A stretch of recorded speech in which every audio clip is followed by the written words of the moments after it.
Për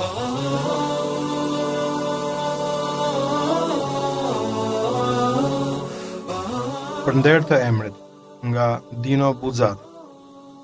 Konti Atilio Fosadoro, 74 vjeç, presidenti i seksionit gjykatës së apelit në pension, zotëri teje të shëndosh, një mbrëmje ndje keq, ndoshta nga teprimi me ushqimin dhe pijet. Para se të shtrije për gjumë ju ankua gruas së tij, Eloizës. Ndjem pak si i rënd.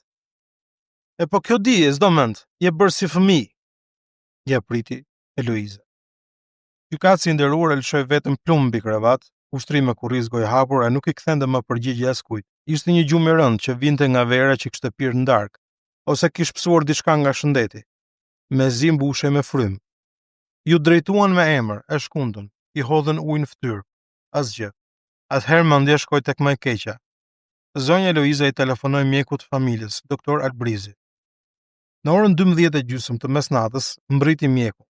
Studioi situatën, kreu procedurat me stetoskop, u duk si në mdyshje, mori atë sjelljen diplomatike edhe të urtë, që tek mjekët nuk lën asnjë shtek për mirë. Në sallonin ngjitur mjeku, zonja Eloiza dhe dy fëmijët, Enio dhe Martina, që i patën lajmëruar menjëherë, biseduan me zë të ulët. Situata ngjante kërcënuese. U vendos të drejtoheshin mjekut më të mirë, kliniku të moshuar me famë ndërkombëtar. Në moshën mbi 83 vjeç, profesor Sergio Leprani mbeti si përherë më autoritar, e përrjedhoi më i shtrenjtë. Por ky nuk ishte ndonjë lloj shpenzimi që mund t'i sprapste Fosadorët. Ta lajmërojmë më njëherë, them unë, urdhroi Eloiza. Jo, në këtë orë nuk lëviz nga shtëpia, hiqeni nga mendja. Për kontin Fosadorët do të lëvizje ç'kem atë. I telefonoi me një ton kaq të vendosur sa i shkundi vendit zakonet e hekurta të mjeshtrit. Profesori mbriti në pallat rreth orës 2, shoqëruar madje i ndihmuar fizikisht nga i pari i asistentëve të tij, mjeku Giuseppe Marasca. Kur i dituri u fut në dhomë, letargjia e Fosadorës ngjante që bëra akoma më e rëndë. Dhe gulqimi më frenues. Ul në buzë së shtratit dhe u la të tregonin gradualisht të dhënat, Marascës dhe Albrizit. Amnezi, temperaturë, zemra, tensioni, reflekset e tjera. I pa lëvizshëm me qepallet e parënduara në funksion të përqendrimit mendor apo gjumit që po e vinte përfund. Doktor Leprani dëgjonte pa i lëvizur qerpiku. Në përfundim, Marasca ju përkul në vesh duke e quajtur mjeshtër me një shpërthim zërit habitshëm në atë vend, në ato rrethana dhe në ato orë. Leprani e shkundi veten dhe 3 mjekët kërkuan që të mbeteshin vetëm. Por këshillimi nuk zgjati më tepër se 3 minuta. Më pas konteshës, që e pyeste gjithanë, si është puna mjeshtër? Leprani u përgjigj. Zonjë nderuar, bëni pak durim. Do t'i merrni vesh të gjitha në kohën e duhur nga mjeku juaj i familjes. Dhe duke u lëkundur në hapa, doli dhe zbriti në ashensor. Albrizi për kompensim nuk ja shtoi më të ankthjen e pritjes, e për kujdeset e nevojshme i komunikoi plotësisht gjendjen kritike të pacientit. Emboli cerebrale, prognoze keqe, asnjë shpresë, e shumta akoma dhe një javë jetë. Mëngjesin e ditës tjetër, për rabinë e madhe të Albrizit, kur ai u paraqit në pallatin Fosadoro për të marrë lajme të reja, Ida, guvernantja, i hapi derën me një buzëqeshje rrezullitse. Gjithçka mirë, doktor, gjithçka shkëlqyshëm. Dyshoja që nga çasti i parë, po nuk mund të flisja dot në praninë të profesorëve të nderuar. Një dehje fort, asgjë më shumë. Në atë moment u shfaq në humor dhe ai, thuajse i vdekur e një natë më parë. Ju falenderoj, ta dini, dashur Albrizi, për gjithë shqetësimin që hoqi sonte për mua. Më vjen keq vërtet, e di, nuk janë gjëra që bën moshën time. Por si jeni, si ndjeheni në këmbë? E po, kokën e kam pak të rëndë, kjo po, por gjithçka tjetër jo keq. Në këtë rast nuk ka asgjë më të mirë se një gjumë i paqët. Habi, shtange, por edhe skandal. Kur Marasca, asistenti i parë i mjeshtrit, mësoi nga Albrizi ringjalljen e Fosadorës, u xhindos në kulp. Është absurde e pa dëgjuar, profesor Leprani nuk gabon kurrë, nuk mund gaboj, kupton apo jo Albrizi? Ai e hodhi paq një herë muajin e kaluar. Gati nuk pësoi në fakt, ishte një mrekulli. 6 ditë në shtrat ju desh të qëndronte. E një tjetër goditje do të ishte fatale për të, kupton? Tek e fundit kaq tutkun që nuk e kuptove që ishte vesh një dehje. Po ti atëherë. Unë një dyshim të beton me pata, po pa provojë ti ta kundërshtosh mjeshtrin. Ti e di ç'drejt temperamenti ka.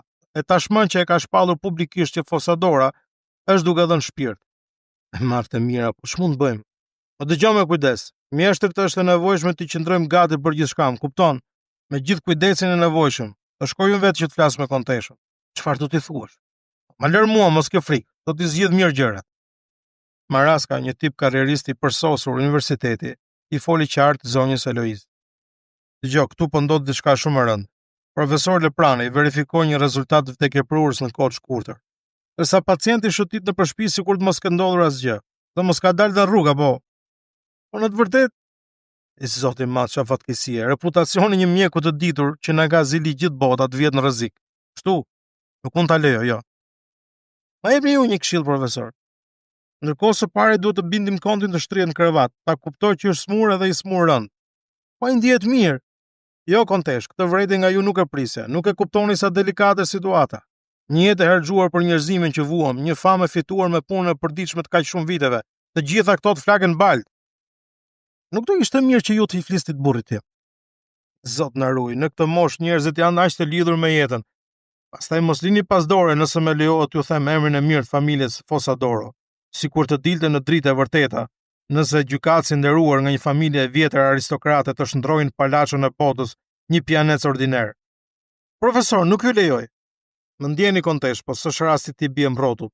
Profesor Leprani duhet shpëtohet me çdo kusht. E çfarë do të bëjmë një shoq, të zhduket vras veten? Kjo është puna juaj, kontesh, nga ana ime ju përsëris. Leprani nuk gabon kurrë, as kësaj radhe nuk mund ta ketë pasur gabim. Martë mira, tani të tregojmë pak respekt për gjithë këtë shkencëtar. Po unë nuk e di, profesor, nuk kuptoj. Personalisht nuk kam as kundërshtim, po e loj në dorën tuaj.